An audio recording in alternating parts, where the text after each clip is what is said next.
Custo de vida, emprego e desemprego, cesta básica, tarifas públicas, salário mínimo. Agora, na Brasil Atual, a análise do DIEESE. E nós vamos conversar agora com a coordenadora de pesquisas do DIEESE, Patrícia Pellatieri. Bom dia, Patrícia. Bom dia, Glauco. Tudo bem? Tudo certo, e você? Tudo certinho.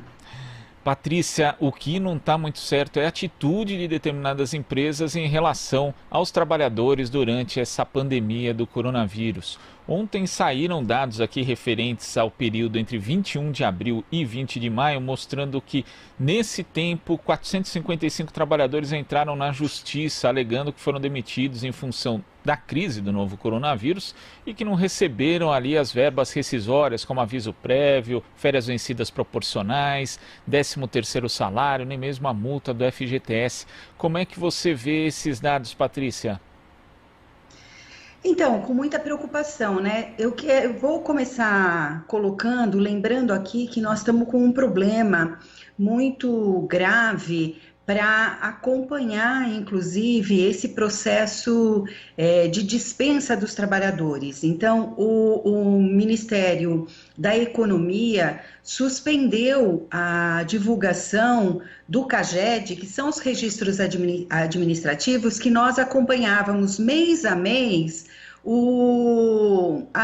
essa movimentação de demissão e admissão.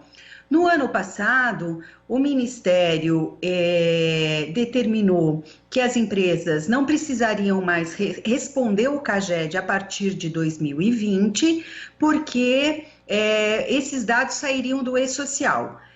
Mas acontece que houveram vários problemas na implantação do E-Social e uma parte das empresas estão fora. Cobrados esse ano sobre essa falta de informações, porque o Ministério da Economia não divulgou nenhum mês de 2020, ele soltou uma nota em março dizendo que as empresas não estavam respondendo o CAGED e, portanto, esse dado estava incorreto, então ele não iria divulgar. Mas a determinação para não resposta foi do próprio Ministério, o que para nós é um enorme problema. Inclusive para fazer esse tipo de acompanhamento, saber onde é que estão ocorrendo mais as demissões, inclusive para o movimento sindical poder atuar de uma forma mais direta, principalmente nesse caso do isolamento social.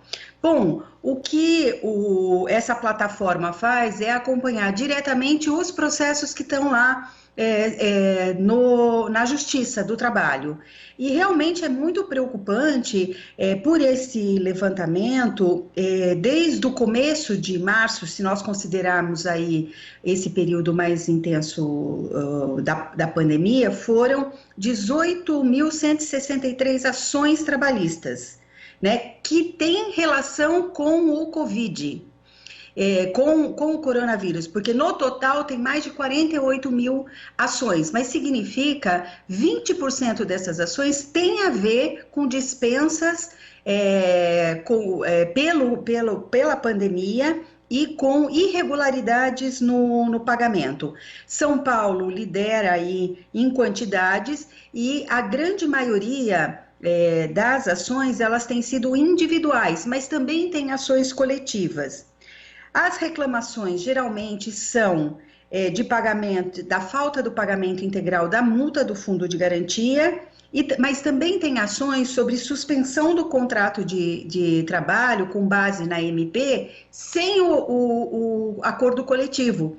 Então, fazendo para todas as faixas salariais, mas tem uma parte dos trabalhadores que só pode ser feito o acordo de redução ou suspensão do contrato se for por acordo coletivo, que é de entre 3 mil e 11 mil, certo? Então, também tem ações nesse sentido.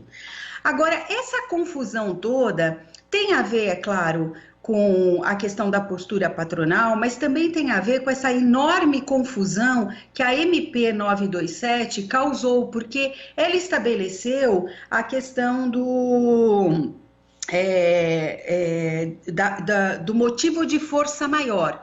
Aí, se nós formos lembrar, na CLT tem um artigo que trata sobre força maior. E nesse caso, a empresa pode demitir pagando só metade da multa do Fundo de Garantia, 20%. Então, muitas empresas mandaram seus trabalhadores embora, na sua maioria, pela própria reportagem, a gente não tem como checar isso. São pequenas e médias, mas faz sentido porque, pelo nosso acompanhamento, foram elas que demitiram primeiro uma parte dessas pequenas e médias empresas e pagando só metade da multa, dizendo que a dispensa foi por motivo de força maior.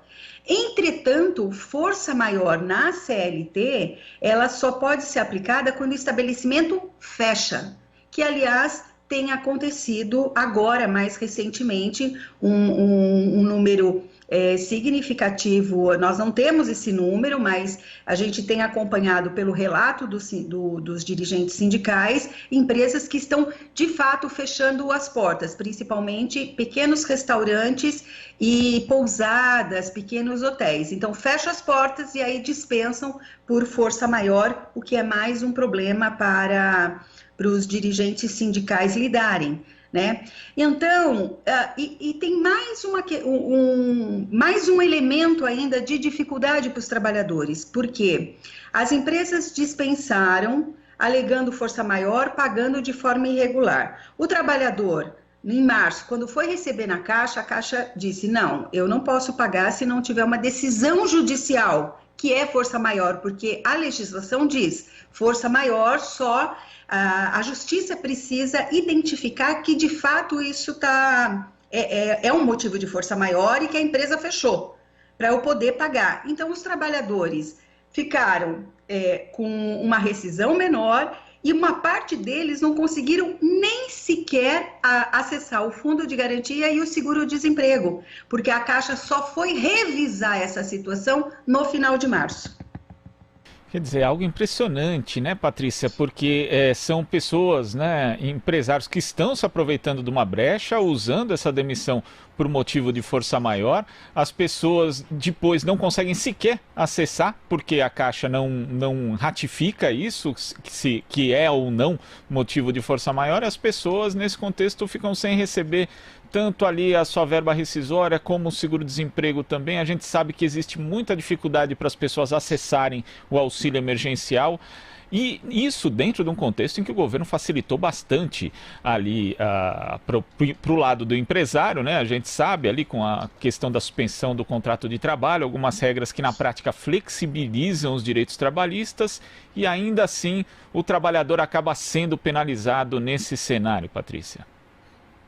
É mais uma demonstração dessa descoordenação, né? No momento onde você tem uma crise tão intensa, tão grave, é muito necessário que você tenha uma coordenação técnica e uma coordenação política, que vão dar as diretrizes e, de fato, fazer com que o recurso chegue nas pessoas que devem chegar. Então, nesse caso, é também uma confusão feita por essa enorme flexibilização que vem acontecendo na legislação trabalhista.